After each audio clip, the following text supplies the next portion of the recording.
É o seguinte, time, nesse vídeo eu vou explicar por que é que eu sou um nacional desenvolvimentista, enquanto pessoas como a Maria da Conceição Tavares são simplesmente subdesenvolvimentistas keynesianos idiotas. Mas antes disso eu vou dar uma dica super legal para vocês. Olha aqui, whey misturado com pasta de amendoim e iogurte, eu botei umas castanhas. Fica delicioso, extremamente nutritivo e é bom para quem está precisando aqui, né, botar a carcaça. Além disso, outra dica importante é tomem sol. Faça alguma coisa que você gosta ou tem que fazer no sol. Eu faço vídeo, por isso que eu apareço aqui no vídeo de regata, sem camisa e pá, porque eu tô tomando sol. Eu preciso tomar sol todos os dias e eu não gosto de ficar parado aqui igual um girassol assim, tomando sol. Eu acho isso meio idiota. Então vocês entendem os meus motivos. Mas vamos lá, vamos falar de taxação de blusinha, de Shein, de Shopee. O governo diz que vai aumentar a arrecadação e por isso vieram com esse novo imposto, porque precisam aumentar a arrecadação. O Haddad quer ser responsável fiscalmente, quer ter mais dinheiro em caixa. Mas a questão é que isso não funciona, porque todo o bem tem uma elasticidade. A mercadoria ela tem uma elasticidade. O que isso significa? O aumento de preço afeta os hábitos de consumo. Então vamos pegar um exemplo, a carne. Se o preço da carne aumenta muito, as pessoas vão começar a comer mais salsicha, mortadela, ovo, outras fontes de proteína que não a carne vermelha. Isso se chama elasticidade. Então, se você aumenta muito o preço do filé, por exemplo, não significa que quem vende filé vai ganhar mais, ou que o governo vai ganhar mais taxando o filé. Significa que uma grande parcela dos consumidores vai buscar bens substitutos, não é mesmo? Mas também justificam de que é para gerar emprego dentro do mercado interno, dentro da indústria nacional. E aí está o maior de todos os problemas, meus amigos. Nós sabemos que não existe indústria nacional da maior parte desses bens que vêm lá da China, essas coisas de Shopee, de Shein. A gente sabe que o que as lojas do grande varejo brasileiro fazem é colocar etiqueta, colocar o preço em português, as informações do produto em português e vender lá. E sempre vem escrito em etiqueta Made in China. É isso que acontece aqui no Brasil e não é possível que você considere isso um grande fomento à indústria ou ao emprego. Você pode argumentar, é claro, de que vai gerar mais emprego nas lojas do varejo. Bom, você sacrificar a capacidade de consumo de toda a população por alguns empregos em lojas de varejo já me parece um pouco idiota. Só que a coisa fica um pouco pior por causa do seguinte. Lembram que eu falei sobre a elasticidade? Pois é, também acontece em relação à quantidade de produto. Hoje em dia só existe esse consumo desenfreado de blusinha, de bugiganga chinesa, porque as bugigangas chinesas são baratas. E aí as pessoas consomem esses supérfluos. Mas se a bugiganga chinesa ela se torna cara, não vai acontecer do consumo permanecer igual. E para argumentar sobre isso, eu acho que é contraintuitivo até argumentar, explicar que isso aí acontece. Mas expliquemos mesmo assim, não é? Quando o governo quer aumentar imposto em cima do refrigerante para diminuir o consumo, quando o governo aumenta o imposto em cima do tabaco, em cima da bebida, os impostos do pecado, né?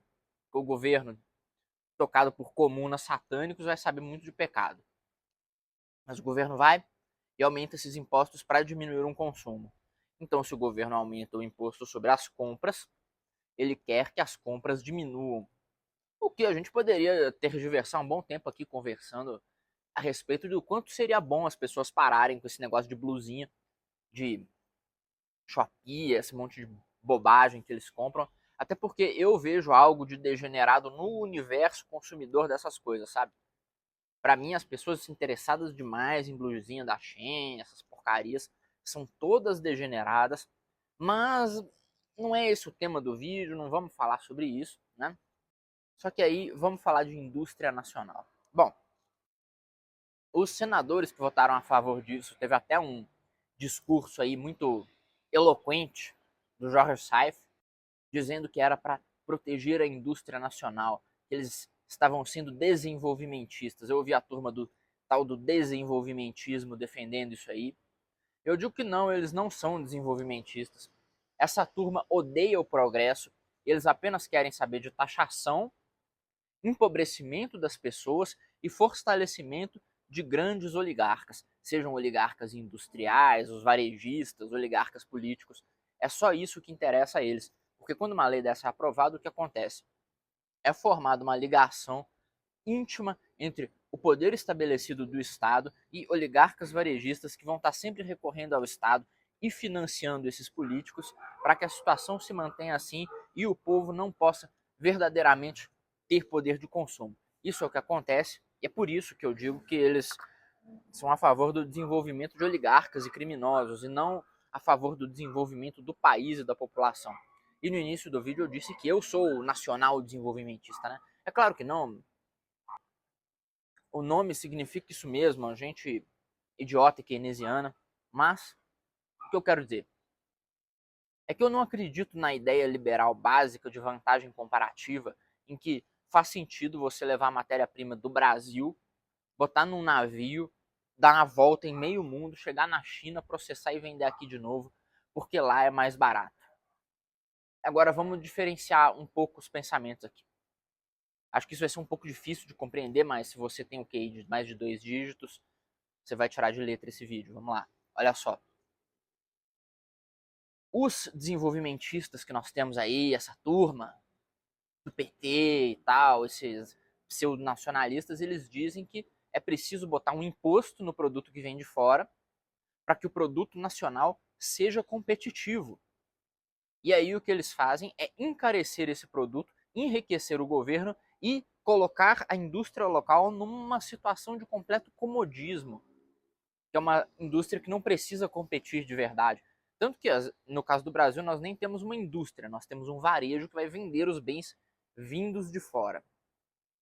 Bom, esse é o pensamento deles. Eu penso de uma maneira diferente. A gente tem que questionar por que é que é mais viável economicamente tirar matéria-prima do Brasil, levar lá pra puta que pariu, trazer e vender por um preço mais barato que o preço da mercadoria internamente. Por que é mais viável levar para o outro lado do mundo? E temos várias respostas para isso. Uma delas, o Brasil não tem mão de obra. O que eu quero dizer com isso? Não tem mão de obra qualificada. As escolas brasileiras não formam profissionais, formam militantes, formam prostitutas e formam vagabundos. A escola brasileira não forma profissional, é difícil achar um profissional para trabalhar no Brasil. Isso é um dos primeiros gargalos que precisa ser resolvido. Como é que você quer ter indústria nacional se você não tem educação? E aí vem a turma do PT falando que investe em educação, tá, e tal. É uma grande piada, né? O investimento em educação deles é financiar degeneração e palhaçada travequista dentro das universidades. Bom, isso aí de maneira nenhuma vai ajudar o Brasil a ser competitivo em matéria de mão de obra. Pelo contrário, a mão de obra, pouca mão de obra boa que nós temos aqui, ela vai embora por causa de outros fatores. Um deles, não existe infraestrutura no Brasil. Que adianta você ter uma grande produção de alguma coisa se você não tem como escoar essa produção? Você não tem linha férrea ligando os principais portos do país aos principais, o que seriam centros de produção. As estradas do Brasil são um lixo, os aeroportos são completamente mal equipados. Se você já saiu da cidade em que você mora, pegou a estrada no Brasil, você já deve ter visto que as estradas são um completo lixo, são perigosas e pior ainda, pior no sentido, é claro, do desenvolvimento da indústria, não pior para as pessoas, né? Pior é ser perigoso. Mas para o desenvolvimento da indústria, você tem estradas que ficam agarradas em congestionamentos imensos nas épocas de escoamento de produção. A soja, por exemplo, que tem que sair lá do centro-oeste, ir para Paranaguá e tal, vai lá vai para os portos. O que acontece? Os caminhões ficam parados durante dias em filas quilométricas. Isso sem falar da produção que é perdida no caminho, que estraga porque parou mais tempo do que devia, porque caiu do caminhão, porque as estradas são cheias de buracos, o caminhão trepida, voa soja e a margem da rodovia fica lotada de soja. Vocês já devem ter visto isso se viajaram. Se não, eu recomendo viajarem. Mas isso aí é uma das realidades sobre infraestrutura. Outro problema, mercado consumidor no Brasil é grande gargalo também. Porque o povo brasileiro não pode consumir. O povo brasileiro ele é proibido pelo governo de consumir, porque nós temos um imposto sobre consumo maior do que qualquer outro. Então, o que acontece é que o povo fica proporcionalmente com menos dinheiro para consumir do que o povo em outros lugares no mundo. É por isso que para a gente é tão difícil fazer compras, né? Comprar, sempre circula aquele meme, né? De que nos Estados Unidos, você para comprar um iPhone precisa de 2 horas de trabalho, e aqui você precisa de 15 anos e um fígado, alguma bobagem assim. Sempre circula esse meme. Por quê? Nós temos impostos altíssimos na cadeia, né, no consumo, no final da cadeia. Você tem lá no fim da cadeia, você tem o consumo. Esse é um dos outros problemas. Mas eu falei o quê? Infraestrutura, falta de educação, falta de qualificação de profissionais, mas tem um que é mais maligno ainda. Insegurança jurídica, pessoal. Sabe o que é isso? É você não saber qual vai ser a lei que vai mandar no seu país, no seu negócio, no futuro. Imagine que você quer colocar uma fábrica de automóveis no Brasil. É um negócio que vai demandar aí bilhões, provavelmente. Contratações, vai ter que trazer gente do exterior, técnicos, máquinas caríssimas, o terreno gigantesco que você vai precisar e todo um ecossistema de fornecedores vai se formar ao seu redor, tá bom? Você vai abrir uma fábrica de carro, você vai ter o fornecedor ali do para-brisa, da roda, do eixo de não sei o que, da parte da lataria, de todas aquelas merdas, aqueles componentes malditos que compõem um carro e foram feitos para estragar e te obrigar a gastar dinheiro no mecânico, né? Ou a maldita embreagem, o escapamento, todas essas coisas aí custam uma fortuna e eu tenho muito ódio delas. Mas isso não vem ao caso, tá? Eu tô falando que vai se formar um ecossistema bilionário ao redor de uma fábrica de automóveis. E aí, esse ecossistema vai funcionar num equilíbrio muito fino. Igual funciona um ecossistema na natureza mesmo. Você tem lá a aranha que come o mosquito, e a cobra que come a aranha, e o rato, sei lá, que a cobra também come. Aí você tem o gambá que come a cobra, não sei. Mas é isso que acontece. Numa indústria é a mesma coisa. Aí imagina que todo esse ecossistema funciona com base na lei brasileira. A lei tem que funcionar com base na lei, né? Ninguém aqui é anarquista, mesmo se fosse dane-se, porque o anarquismo não vai ser instaurado. O sistema funciona com base na tal da lei. Aí o político vai e muda a lei.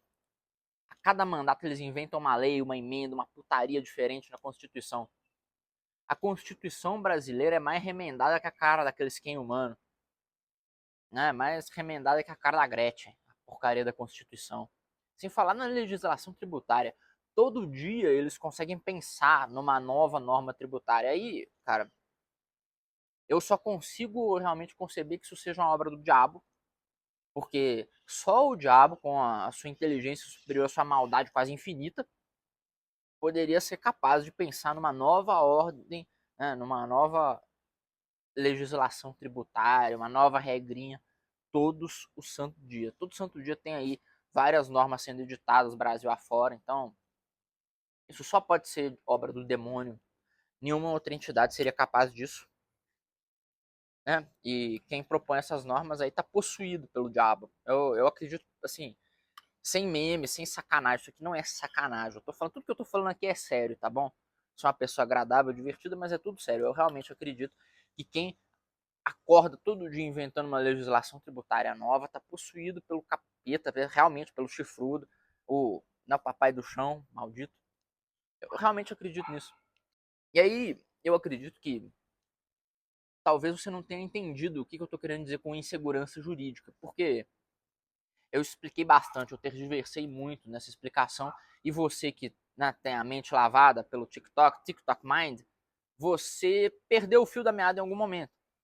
Explicações longas, elas não são adequadas para o público de hoje em dia.